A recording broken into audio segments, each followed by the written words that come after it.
हमारे चैनल से जुड़ने के लिए YouTube पर लिम्रा एजेंसी सब्सक्राइब करें।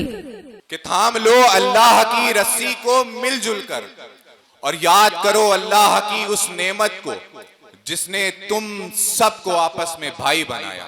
अल्लाह की तो बेशुमार नेमतें हैं, लेकिन यहाँ पे एक खास नेमत कि अल्लाह ने तुम सबको आपस में भाई बनाया, उस नेमत का अल्लाह ने जिक्र फरमाया। सिहाह सित्ता की तमाम तुरुक से एक हदीस है कि आका करीम सल्लल्लाहु अलैहि वसल्लम ने एक जलसा रखा और जलसे का नाम रखा अहद मुआखात, मतलब भाईचारे का जलसा। तमाम सहाबा को आका करीम सल्लल्लाहु अलैहि वसल्लम ने इकट्ठा फरमाया, जमा फरमाया, आपस में एक दूसरे को गले लगवाया, आपस में भाई बनवाया, सबको भाई भाई कहने का अहद करवाया। दूर खड़े किनारे पे हजरत अली रो रहे। हजरत अली ये मंजर देख के किनारे खड़े रो रहे हैं। एक सहाबी रसूल हजरत अली की बारगाह में हाजिर हुए, पूछा अली क्या हुआ? तो वो सहाबी रसूल आका की बारगाह में आए और फरमाया, हुजूर इन्ना अलीयन यबकी, अली रो रहे हैं। इतना कहना था, हुजूर ने फरमाया कि अली को बुलाओ। अली बारगाह रिसालत मुआब में हाजिर हो रहे हैं और वो अली जो अपनी एक उंगली से खैबर को उखाड़ देता हो, जब बारगाह रिसालत मुआब में हाजिर होते हो तो लर्जीदा बदन के साथ और कपकपाते होठ के साथ बारगाह रिसालत मुआब में हाजिरी दे रहे हो। वो अली जिनके घर के वदा भी हैं वली, वो अली जब बारगाह रिसालत मुआब में आते तो आपके कदम लड़खड़ाते और हुजूर पूछते अली क्यों रो रहे हो, अली क्या हुआ? अली ने फरमाया, हुजूर मैं बस इतना सोच रहा हूँ कि आपने सबको बुलाया, सबको आपस में गले लगवाया, सबको आपस में भाई बनवाया, सबको एक दूसरे का भाई कहने का हक दिलवाया। हुजूर मैं बस इतना सोच रहा हूँ कि मैं किसका भाई, तवज्जो चाहता हूँ कि हुजूर मैं किसका भाई हो। इतना कहना था, हुजूर अपने मिंबर से खड़े हुए, फरमाया अली तुम सही कह रहे हो, मैंने सबको बुलाया, आपस में गले लगवाया, एक दूसरे का भाई बनवाया, एक दूसरे को भाई कहने का हक दिलवाया। लेकिन अली इसी जमीन के नीचे, इसी चमकते सूरज के नीचे हमने इन दोनों को आपस में भाई बनाया। लेकिन अली तू तो मेरा वो भाई है जो दुनिया में भी मेरा भाई है और आखिरत में भी मेरा भाई है। सुभान अल्लाह। शाने मौला अली देखे जिनको आका फरमा रहे हैं कि अली तू इस दुनिया में भी मेरा भाई है और आखिरत में भी मेरा भाई है। अब अल्लाह की रस्सी में बताऊं आपको, अल्लाह की रस्सी कौन है? कि आका करीम सल्लल्लाहु अलैहि वसल्लम की बारगाह में हजरत अब्बास रदी अल्लाह ताला अन्हु जो आपके चचाजाद भाई भी हैं, तशरीफ लाए। आपके पास अर्ज किया, हुजूर अल्लाह ने कुरान में इरशाद फरमाया कि अल्लाह की रस्सी को थाम लो। आखिर ये अल्लाह की रस्सी है कौन?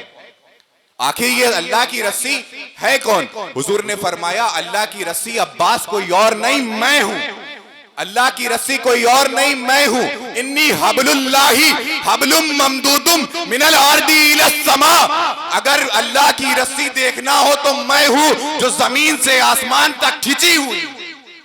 अब अल्लाह की रस्सी कोई और नहीं, रसूलुल्लाह सल्लल्लाहु अलैहि वसल्लम है। यानी अल्लाह तक पहुंचना है किसी को तो आका करीम से वाबस्ता होना पड़ेगा, दामने पाके मुस्तफा से जुड़ना होगा, तब अल्लाह तक पहुंच जाएगा। आज जो लोग कहते हैं कि अल्लाह के पास पहुंचो, अल्लाह से मांगो, उनसे पूछो कि अल्लाह के पास तुम कैसे पहुंच सकते हो जब अल्लाह के पास पहुंचने की रस्सी ही मोहम्मद रसूलुल्लाह है।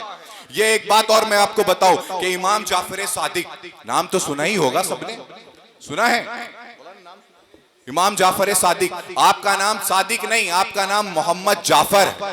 सादिक आपको इसलिए कहते कि अपने तो अपने दुश्मन भी आपको कहते कि ये सच्चा है, दुश्मन भी आपको सच्चा कहते। इमाम जाफर सादिक के पास एक साहबी रसूल आए, फरमाया हुजूर मुझे बताएं कि अल्लाह की रस्सी है कौन?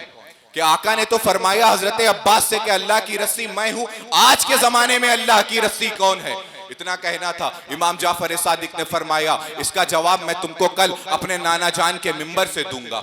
इसका जवाब कल मैं अपने नाना जान के मिंबर से दूंगा। जुमे का दिन आया, इमाम जाफर सादिक मिंबर पे खड़े हुए, अल्लाह की हम्द बयान की, नबी की शान बयान की, कुछ मसाइल बयान किए, फिर फरमाया कि साइला साइल इन्नी हब्लुल्लाहि ममदूदुम फाकुलु लकुम इन्नी हब्लुल्लाहि मिनल अर्दी इला समा हत्ता यरिदा इंदा हौज़िल कौसर। कि अल्लाह की रस्सी, एक पूछने वाले ने पूछा कि अल्लाह की रस्सी कौन है? अल्लाह की रस्सी कोई और नहीं, कसम है मुझे उस रब्बे जुल जलाल की जिसके कब्जा कुदरत में जाफर की जान। अल्लाह की रस्सी कोई और नहीं, हम लोग हैं जो जमीन से आसमान तक खिंची हुई है। अब अगर इसे देखना है तो महशर के दिन कौसर पे आना, वहां हम होंगे और अल्लाह की रस्सी होगी।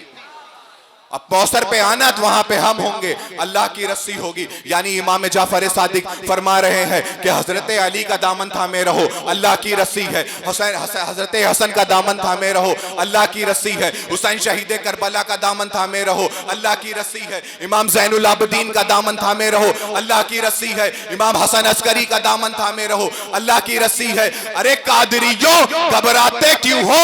गौसे आजम का दामन थामे रहो, अल्लाह की रस्सी है। अरे भारत के गरीब सुन्नी मुसलमानों, तुम्हें घबराने की बात नहीं, गरीब नवाज का दामन थाम लो, अल्लाह की रस्सी है। अशरफियों, मखदूम अशरफ, जहांगीर सुल्तान सैयद मखदूम अशरफ का दामन थामो, अल्लाह की रस्सी है। वारिस देवा का दामन थाम लो वारसियो, अल्लाह की रस्सी है। हजरत शाह बरकतुल्लाह महरवी का दामन थामो बरकातियो, अल्लाह की रस्सी है। अरे रहमानियों, अपनी किस्मत पे नाज करो, नाज, अल्लाह की रस्सी फजले रहमा है। अब तुम इसे थाम लो ताकि तुम्हें महशर के दिन कौसर फजले रहमा के हाथ से मिले। अल्लाह की रस्सी, यही अल्लाह वाले हैं। कुरान में अल्लाह ने इरशाद फरमाया कि अल्लाह की रस्सी को थामो, अल्लाह की रस्सी कोई और नहीं, यही अल्लाह के नेक साले बंदे हैं जो अल्लाह तक पहुंचाने का तुम्हें मदद फरमाते हैं। थाम लो ताकि तुम भटको नहीं, थाम लो ताकि तुम फिटका परस्ती मत करो, थाम लो ताकि तुम इधर उधर भटको नहीं। किसी ने 1 साल दामन थामा, छूट गया दामन। किसी ने 10 साल थामा, छूट गया दामन। किसी ने दुआ मांगी कि खानकाह पे 10 साल खिदमत करने का मौका मिले, छूट गया दामन। किसी ने 50 साल खिदमत करी, छूट गया दामन। किसी ने 100 साल, किसी ने कब्र तक। लेकिन एक ऐसा बतले जलील, एक ऐसा ही मर्दे कलंदर इसी अर्दे गैती पर, इसी चमकते सूरज के नीचे, जिसने 1 साल नहीं, 10 साल नहीं, 50 साल नहीं, पूरे दोनों जहान के लिए दामने आले रसूल थामा, वो कोई और नहीं, आला हजरत अजीमुल बरकत इमाम इश्क व मोहब्बत हक्कानियत की जान इमाम अहमद रजा खान अलैहि रहमत और रिजवान ने जब दामने आले रसूल थामा तो जो दुआ मांगी हाथ उठाकर, तो दुआ यूं मांगी कि या रसूल अल्लाह, दो जहां में खादिमे आले रसूलुल्लाह कर, हजरत आले रसूल मुक्तदा के वास्ते। अल्लाह की रस्सी को थामो मेरे भाइयों, ताकि तुम इधर उधर भटको मत। आज उस मर्दे कलंदर, उस जात बाला सिफात का उर्स मुकद्दस में हम और आप हाजिर हैं कि जिसकी जात वो जात है ना ही किसी तारुफ की मोहताज और ना ही किसी अलकाबो आदाब की। इनके लिए तो कहना बस इतना ही काफी है कि शायर जो कहता है, हकीकती शेर है मियां, कि इन्हें गौसो कुतुब कहना तो बस तस्कीने ख्याली, सरापा फजले रहमा है, हकीकत फजले रहमा की। अल्लाह करीम हम सबको इस बारगाह से जुड़े रहने की और इस बारगाह से वाबस्तगी की तौफीक अता फरमाए, और जो दिलों में हम अपनी मुरादें लेकर अपने घर से चले, घर पहुंचने से पहले अल्लाह उसको पूरा फरमा दे। मौलाना बाबा के सदके। व आखिर दावाना अनिल हम्दुलिल्लाहि रब्बिल आलमीन।